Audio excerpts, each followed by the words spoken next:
Olá, assombrados! Eu sou a Ana Paula e vou contar um relato de Maledite para vocês neste Maledite Day. Tudo bem? Eu espero que sim, que esteja tudo bem. Já vou pedindo para você não se esquecer de deixar o like no vídeo e se ainda não for inscrito, se inscreva no canal. Vamos para o relato? Vamos! Que é este daqui. Minha própria mãe, entre aspas ainda, é uma maledite. E aí é o que eu falo, é o pior, né? Bom, olá Ana, espero que esteja tudo bem. Me chamo fulana, mas pode me chamar de fulana.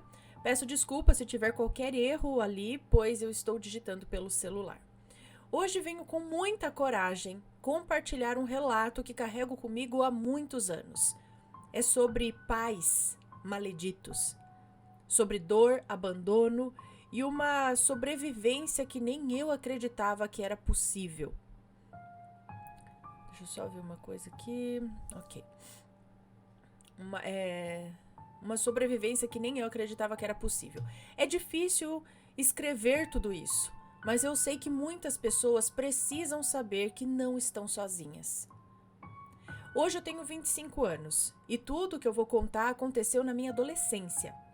Os nomes foram trocados, então, por favor, leia com o coração tranquilo, mas aberto. Pode deixar, muito obrigada.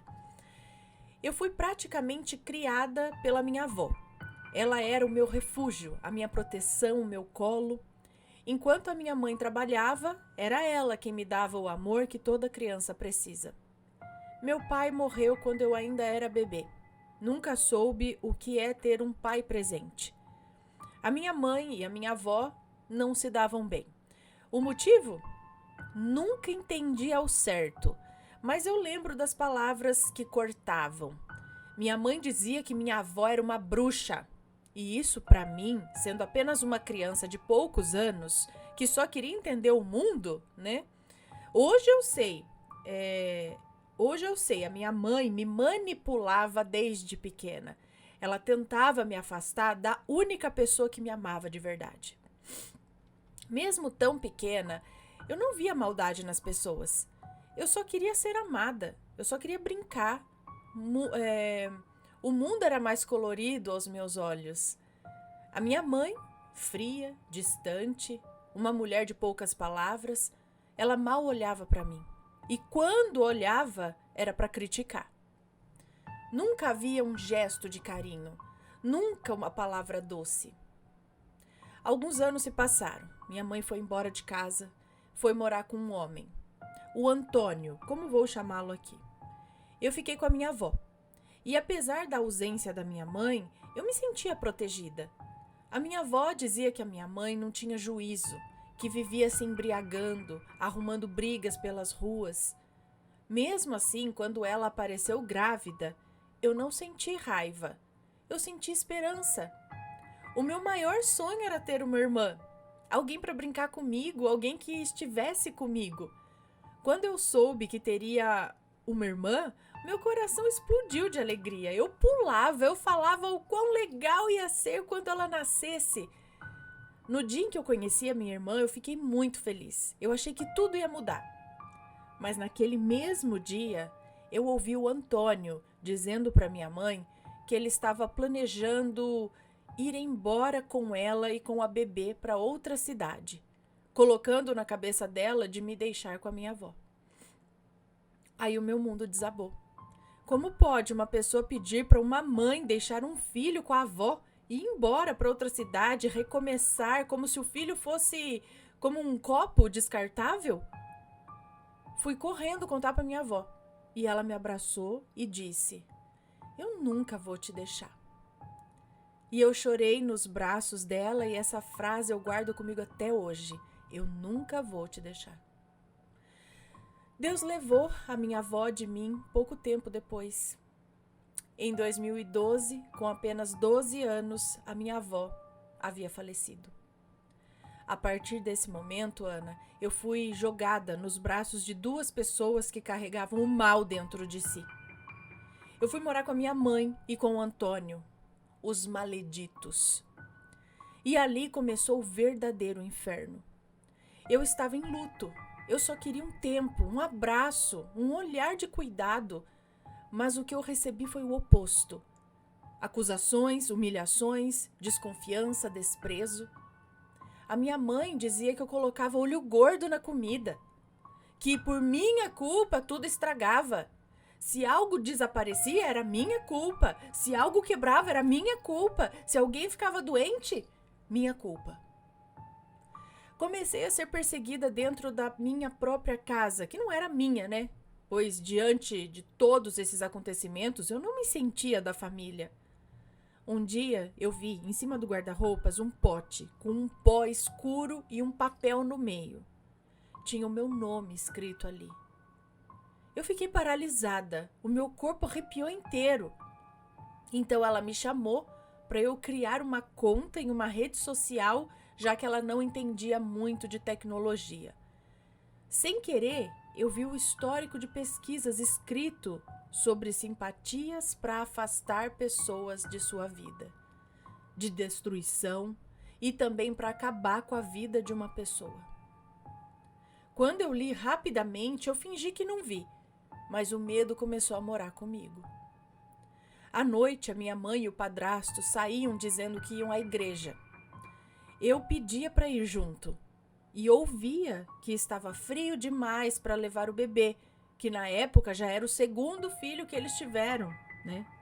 Então, ela mandava que eu ficasse em casa para cuidar do bebê e da minha irmã, que já estava maiorzinha naquela época. Minha mãe passava madrugadas no quintal, fazendo sabe-se lá o quê. Às vezes ela ia lá até durante o dia e ficava bastante tempo. Como a janela que dava para olhar no quintal era na cozinha, eu tinha medo de ir lá porque o meu padrasto ficava no sofá observando de uma maneira que me deixava com medo. Eu me trancava no quarto. Eu tinha muito medo de tudo aquilo. E quando o medo passa a fazer parte do seu cotidiano, você começa a morrer em silêncio. Uma vez, indo tomar banho, eu vi o rosto do Antônio na janelinha do banheiro. Ele estava me espiando. Eu tinha certeza do que eu vi. Eu tive coragem, ou talvez a ingenuidade, né, de confrontá-lo. Isso foi um erro. Ele negou que não havia feito isso. Depois chorou para minha mãe, encenando, fingindo que eu estava louca. E sabe o que ela fez? Ana, ela me obrigou a pedir desculpas para ele. Me forçou a segurar a mão dele ali mesmo, como se tudo não passasse de um engano, como se fosse como derramar algo em alguém ou encostar em alguém sem querer, sabe? Até hoje eu não acredito nisso. Eu pedi desculpas chorando, me sentindo suja, abandonada. Mulher nenhuma deveria passar por isso. A partir daí, a minha mãe começou a me destruir por dentro. Ela dizia assim: você vai morrer seca e arreganhada. Você não vale nada. Você devia morrer. Essas frases não se esqueçam, tá, Ana? Não, na verdade, assim, essas frases não se esquecem. Essas frases não se esquecem, Ana. Elas ficam dentro da gente. Isso, né, dói, corrói, mata devagar. O meu cabelo começou a cair direto. Eram maços de cabelo. Eu mal dormia. Eu passava os dias como um zumbi. Minha irmã era poupada de tudo. Eu era o alvo. A invisível, a indesejada. Eu vi o meu padrasto jogando roupas minhas atrás da casa só para minha mãe dizer que eu era relaxada. Eu ouvi barulho de zíper abrindo e era a bolsa da minha mãe que o Antônio ficava mexendo enquanto ela não estava lá. E no outro dia ela sempre me acusava de roubo. Eles se alimentavam do álcool, da raiva, da mentira. Brigavam. Depois fingiam que nada aconteceu. Até o dia em que o Antônio bateu nela, a ponto de tentar enfiar o celular na boca dela, porque ele descobriu que ela conversava com outros homens pelo celular. Eu até tentei defender, e ele quis me agredir também. Ele estava fora de si, totalmente embriagado também. E pela primeira vez eu consegui reagir. Eu empurrei ele com força e corri, me trancando no meu quarto com medo, escutando ele bater na porta com toda a força e perguntando por que eu chamei a polícia. Até que a polícia finalmente chegou e o levou preso. Eles se separaram. Então, menos um maledito na minha vida. Ele sempre me odiou. Eu não sei qual o motivo e nem quero saber, mas mulheres que passam por uma situação dessas de violência não devem sofrer caladas. Denunciem. Isso é muito verdade. Denunciem, não fiquem caladas. Bom, minha mãe, que ainda continuou sendo uma maledite, seguiu me culpando. Disse que eu dava em cima dele. Gente, eu tinha apenas 15 anos. Outro dia, no quintal, eu encontrei um papel dobrado com o meu nome. Minha irmã viu também. Ela ficou quieta, pois ela era pequena ainda, né? Não entendia dessas coisas. Então eu rasguei o papel, ainda sem acreditar no que eu tinha visto. Depois eu encontrei mais. Eu encontrei uma foto minha, 4x4 ou 3x4, não sei, uma vela derretida, um pote com pó e um papel com palavras horríveis, desejando a minha morte. Foi ali que eu entendi que ela queria me tirar da vida dela, literalmente. Eu queimei tudo, queimei minha foto, me livrei daquilo. E mesmo assim o mal já estava me matando por dentro. A dor foi tanta, Ana, tanta. Nessa época foi tudo bem pesado para mim. A minha adolescência foi conviver com pessoas que tinham uma energia ruim e uma casa cheia de negatividade. Eu, com apenas essa idade aí, tive depressão. Toda vez que eu acordava, eu só pensava em morrer. Eu queria que o dia acabasse logo. Eu não queria viver aquele dia. Todo dia era uma luta. E todas as noites, antes de dormir, eu tinha medo do amanhã. Ana, eu realmente não queria viver. Eu me sentia abandonada. Eu estava numa situação deplorável. Eu dormia pouco, eu comia pouco, eu chorava todas as noites a ponto de ir para a escola com o olho inchado. Minha cabeça estava pesada. Tudo que eu via andava, parece que em câmera lenta. Eu ouvia o som da minha respiração. Tentei contra a minha vida várias vezes, sem sucesso. Eu matava a aula para caminhar numa ponte e ficava pensando besteira ali. Ainda sem sucesso. Não diria sucesso. Eu tentava me machucar, sabe? Puxando meus cabelos, me arranhando e apertando o meu pescoço com a mão para ver se eu morria. Eu realmente queria morrer. Até que um dia uma professora notou o meu rosto e me chamou. Olhou nos meus olhos e disse: "Alguém está tentando destruir sua vida." Ela disse olhando fixamente nos meus olhos de uma maneira que fizesse eu desabar ali mesmo. Eu já guardava tanta coisa e ela me abraçou e eu chorei assim de soluçar. Tudo que eu guardava estava saindo naquelas lágrimas que eu derramava. Ela me disse para eu rezar e foi isso que eu fiz. Em 2015, então, eu fui à igreja.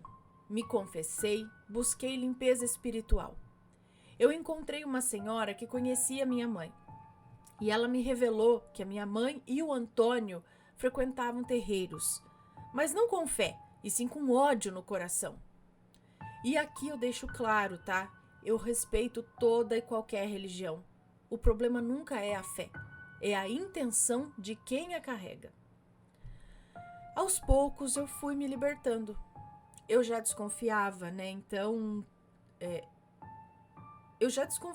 Então tudo que a Maledite falava, eu apenas não ligava. E deixei de me importar. Passava menos tempo possível perto dela. E quando eu rezava, eu pedia até mesmo que Deus perdoasse ela. E que um dia tocasse em seu coração. Né? Tocasse no coração da minha mãe. Ela parou com aqueles trabalhos e simpatias. E ela começou a se tornar uma pessoa silenciosa. Ainda implicava comigo, me acusava de coisas que eu não fazia, mas eu comecei a passar tanto tempo longe dela e não ligar para o que ela fazia, que ela percebeu e foi como se ela desistisse. Eu me tornei uma pessoa bastante religiosa, eu ia à igreja, eu fiz muitos amigos e tive uma vida feliz, claro, fora de casa, porque dentro daquela casa tudo era escuro. Tinha tanta negatividade e uma energia pesada, e esse era o motivo pelo qual eu passava menos tempo em casa e me ocupava com outras coisas, por exemplo, servindo à igreja, fazendo trabalhos na escola. Eu sempre estava fazendo alguma coisa.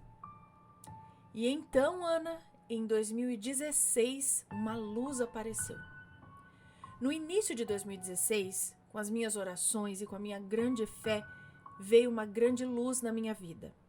E foi a minha madrinha, que era prima e amiga de infância da minha avó. Ela se ofereceu para eu ir morar com ela. Já que ela não podia ter filhos, ela e o marido queriam uma companhia. Eu não pensei duas vezes. No dia seguinte, eu liguei e disse que se ela quisesse, eu iria morar com eles. Foi um recomeço para mim. Uma vida longe da maledite. Longe das energias pesadas e de qualquer negatividade. Hoje eu moro com meu esposo numa chácara ao lado da minha madrinha, que foi a luz da minha vida. Eu morei com ela por muitos e muitos anos e acabei conhecendo o amor da minha vida. Me casei na igreja e o meu padrinho entrou comigo no altar. Ele foi um grande pai para mim. E a minha madrinha, que foi uma mãe que eu nunca tive, me tratou como filha de verdade. Me deu muito amor e até hoje nós nunca brigamos. Ela e o marido também nunca brigaram, mesmo que seja algo normal entre casais, né? Eu ainda não tenho filhos, mas logo vamos fabricar um. Quanto à minha mãe, eu a perdoei para eu poder seguir em frente. Ela já não faz mais parte da minha vida como uma figura materna. Até porque para mim, ela nunca foi como uma mãe. Ela nunca foi uma mãe. Ela já tá pagando pelas coisas que desejou de mal para mim também. Eu não desejo isso para ela, porque ela continua sendo minha mãe, né? E eu tenho o sangue dela. Mas espero do fundo do coração que ela um dia perceba que nada daquilo valeu a pena.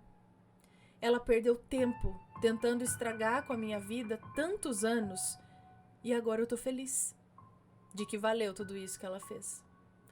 Ela poderia ter aproveitado esse tempo e sido feliz comigo e ter sido feliz comigo, mas preferiu causar um mal tão grande para depois acabar com a vida dela mesma, que hoje passa por dificuldades. Magérrima, fraca, sozinha. Então, Ana, lembra quando ela me desejou a morte? Então, foi ela quem secou por dentro. Realmente, quando alguém deseja mal para alguém, o mal volta 2 vezes ou mais para a pessoa que desejou. Eu só desejo que um dia ela entenda que tudo isso não valeu a pena. Ela perdeu a chance de ter uma filha maravilhosa. Ela perdeu uma filha maravilhosa e carinhosa para minha madrinha, que hoje chamo de mãe e ela me chama de filha. Ela diz que foi sorte eu ter aparecido na vida dela.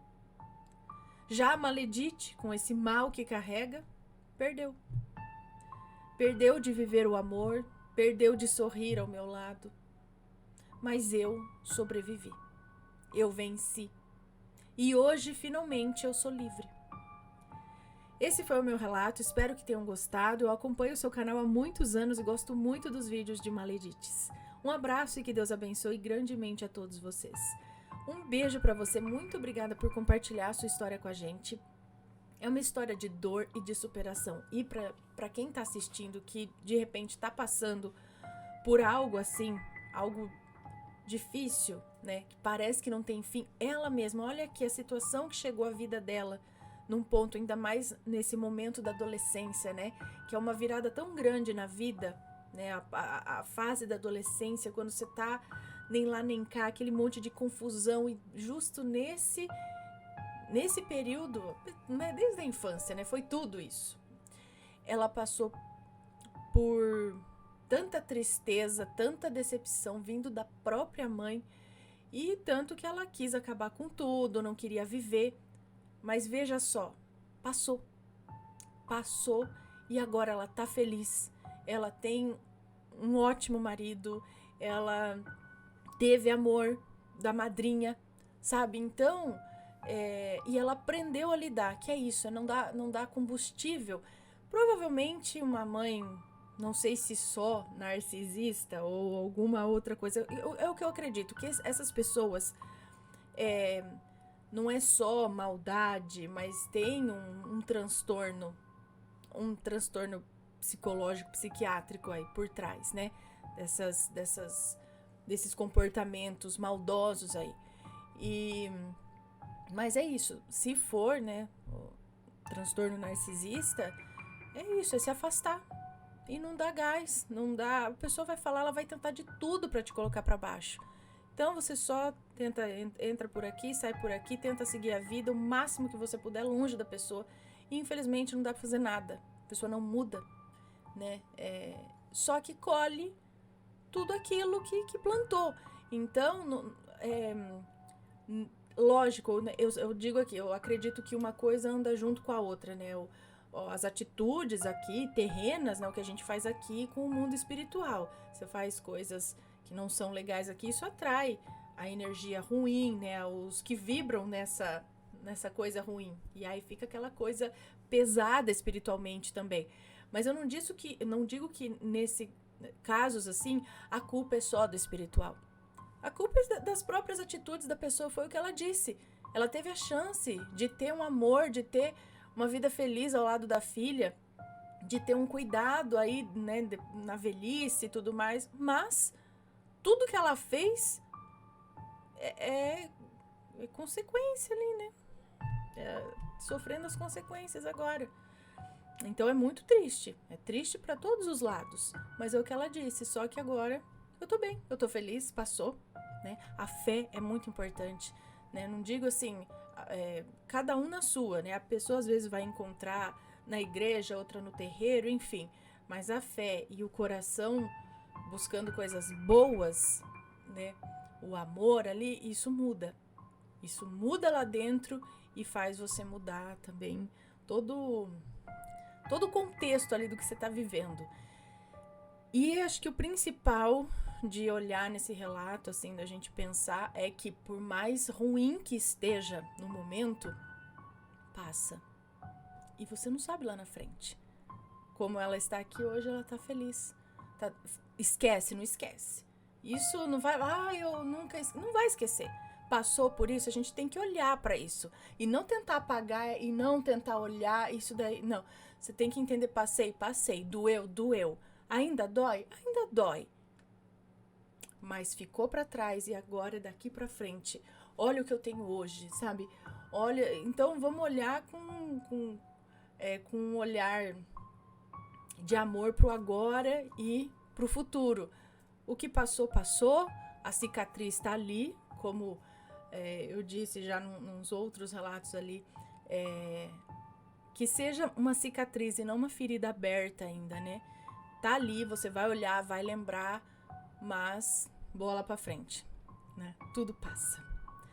A gente tem que olhar pra isso de uma forma diferente, mudar o olhar, entendeu? E decidir, seguir, e é nesse ponto que a fé ajuda muito. Bom, e anjos que aparecem no caminho também em forma de gente, né? Como apareceu pra ela aí na madrinha e o padrinho dela, que foram também cruciais pra isso. O amor, né? Dando o amor. Bom, pessoal, este foi o relato de hoje. Se for comentar, que seja sempre com respeito, por favor. E se tiver uma história parecida, manda o relato pra gente. Isso pode servir de ajuda para outras pessoas que estão passando por isso e estão assistindo. Tá bom? Um grande beijo e a gente se vê no próximo relato. Fui! Tchau, tchau!